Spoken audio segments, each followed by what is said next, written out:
I was a sports announcer in Des Moines, Iowa, WHO. And one day I received an offer of a contract at a studio in Hollywood. And so I packed up in an old Nash Lafayette convertible, everything that I owned in the world, and took off in the morning from Des Moines, and my first stop that night was Cheyenne, Wyoming.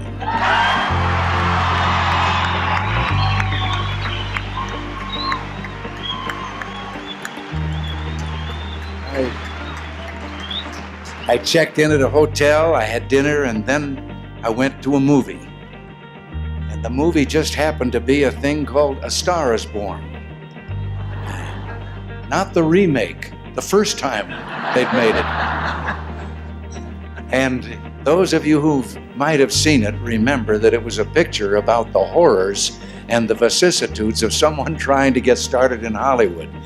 I didn't sleep very well that night. I almost turned around and went back the other way. Through high school and college, and his years in radio, Ronald Reagan never gave up his secret dream of becoming an actor. It was his job in radio that eventually led him to Hollywood. In 1932, after being passed over for a job managing the sporting good department at Montgomery Ward's in Dixon, Ronald Reagan borrowed the family car with hopes of finding a job in radio.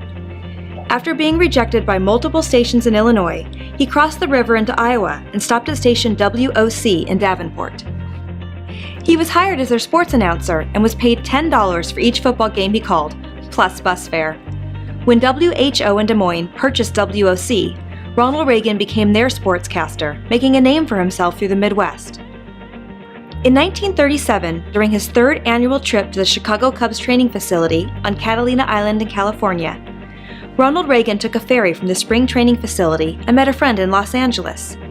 The friend arranged a meeting with a Hollywood agent, who called a casting director at Warner Brothers. Less than 48 hours after his screen test, Ronald Reagan received a telegram offering a 7-year contract at $200 a week. A star was born. During his first 18 months in Hollywood, Ronald Reagan had small roles in 13 films.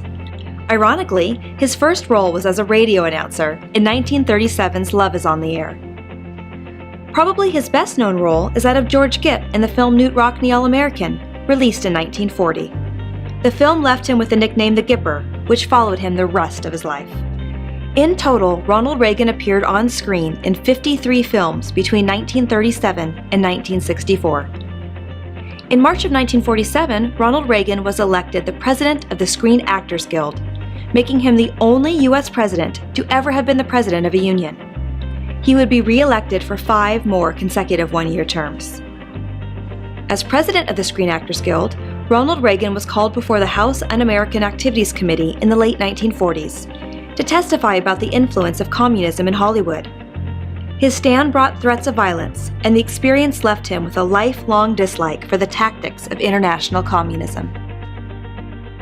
In 1954, General Electric offered Ronald Reagan a new opportunity. For General Electric, here is Ronald Reagan. Good evening, ladies and gentlemen. Despite some reservations about leaving movies for television, he agreed to host their weekly television series and remained the host for 8 years. Well, that's part of living better electrically.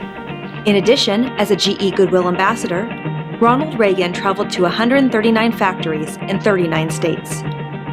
In his autobiography, President Reagan wrote, Those GE tours became almost a postgraduate course in political science for me.